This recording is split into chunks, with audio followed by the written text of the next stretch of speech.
Hi everybody, it's Grace. Welcome to Eating Peace this week.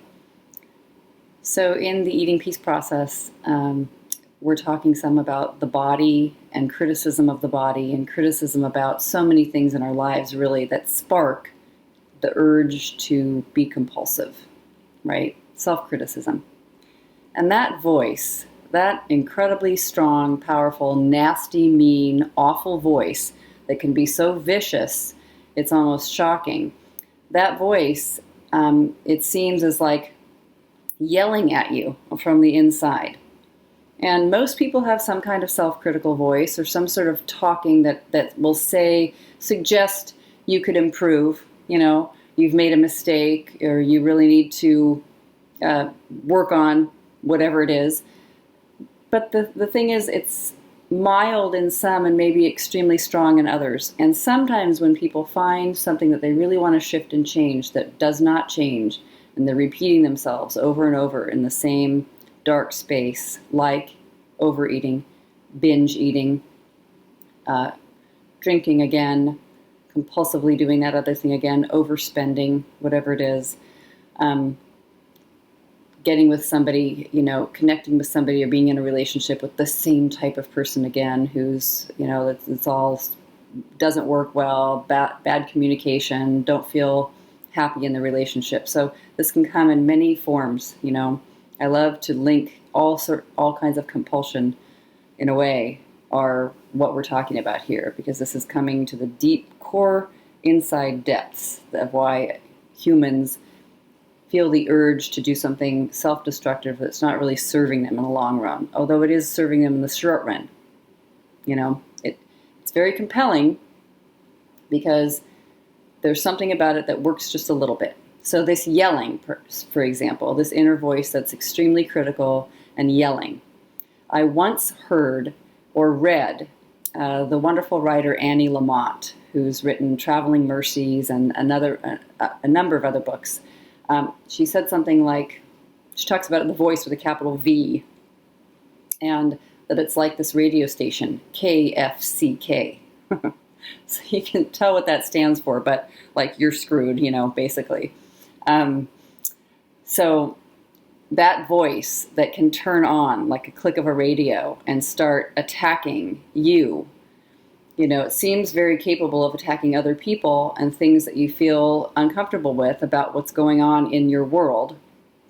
But it does a U-turn and attacks you back. And the interesting thing is, we'll really believe that the sort of self-criticism, violence to the self, I did it wrong, and a need to apologize, a desperate need to apologize because I have done something so terrible and made such a grave error and just seemed to be a walking mistake, This kind of voice is, I suggest, the cause of the compulsion. So in other words, we think that it's yelling at us so that we actually make an adjustment and fix something and pull it together and stop eating so much and lose weight, and stop binging. But that kind of voice has its momentum that has maybe been building for many years. But it's got such, a lack of love. It's got such a meanness, and you're like, it's got a lot of power in it. And all that power is directed towards this real extreme, like annihilation kind of an activity. You just have to fix this and get rid of this part of yourself and do something. And I'm just suggesting that having that voice, if you notice it running and believing that what it's saying is actually true, that's what causes the need for such deep movement to soothe or comfort or frantically stuff food and, get rid of this fearful energy or angry energy. Because it's like, you'd probably want to do the same thing if you were walking around with a voice. Well, you are doing the same thing if you walk around with a voice like that in your head, If somebody was yelling at you with a bullhorn that you could make a mistake at any given moment with relationships or in what you're doing each day, or that you have already made mistakes, then there's going to be a real fearful feeling within. So Byron Katie has this interesting thing that she says from time to time around addiction and recovery, which is that you can't really let go of the actual behavior ultimately. Sounds strange because, I mean, you can't do it with force or control. That attempting to control or be in charge or run the show or do something about a problem is a way of thinking about it in itself that directs the energy in a certain way, that you're always attacking a problem or trying to sort something out. What's weird is, of course, we try to figure things out. I mean, it feels very, very painful to be, to dive into an addictive trance and come out the other side. Very, very hard. I mean, I used to feel suicidal about the whole thing, and people write to me from time to time saying, I got to get off this treadmill, I can't stop. So very, very painful. But what Katie says is, as you do the work, as you question your thoughts about painful reality, stressful reality, these behaviors let go of you. You do not have to, always be thinking about how you need to fix them and drop them and control yourself and check yourself into a fat farm or go on that particular diet or, run at 6 o'clock in the morning like I used to. Or just kind of overdo it and deprive yourself and feel really uncomfortable. None of that is actually necessary. Actually questioning your thoughts about what stresses you out about reality, what you feel frightened about, just start there. You don't even have to let this comment overwhelm you, like, oh, there's so many things that I feel stressed about reality and life. Where will I get started? I can't get through it quick enough, You can just simply start with, I need to be afraid, something terrible could happen. And then take that into the work. Is that true? Like, I am not safe in any given moment. Is that actually true? Even though I notice I haven't been safe for myself. My own thinking hasn't been safe for me. And that voice is just not really a safe voice. It's pretty mean.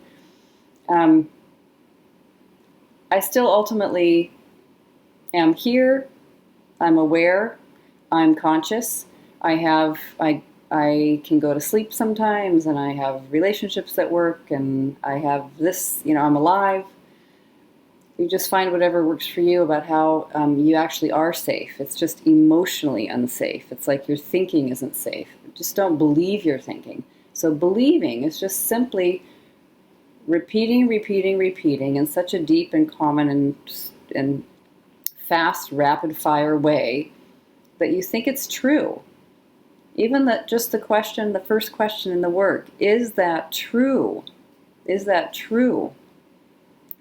I mean, what if you did the opposite and didn't try to fix anything and you just kind of gave that up?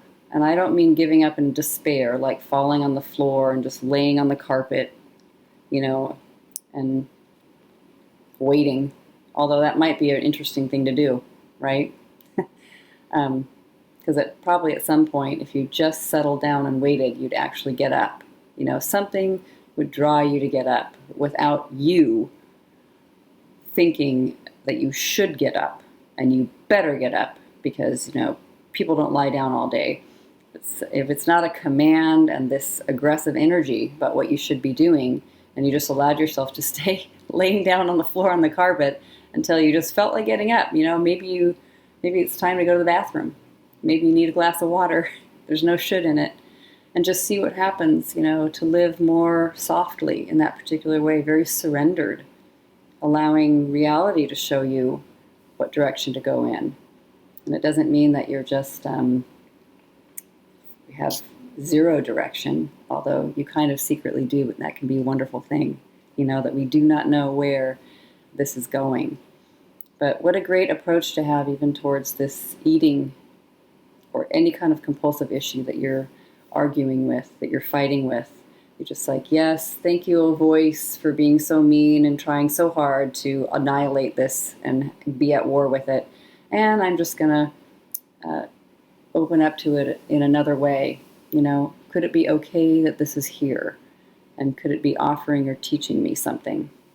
So just notice the voice and that it's not actually true. That's the main thing. And just keep on doing the work. Is it true? No, not so much. Cannot prove that it's true. Who would I be without this stressful story if I didn't believe it? Could I turn that around? Can I turn it around to the complete opposite? I need to drive, control, fix, manage, run the show. I need to be in control. Strange paradox, but the less control you actually try to have about other people and the environment and your life and what's going on around outside of you, the less you'll probably try to control yourself. The more you relax, the more in control you'll wind up being. Very odd, kind of a paradox. There's a lot we can say about control and what it is and what that means, but a more sense of personal authority and power within that's clear is probably what will happen the less you try to manage your life. At least I have been finding that that's true. All right. Hope that's helpful. Take care, everybody. See you next week.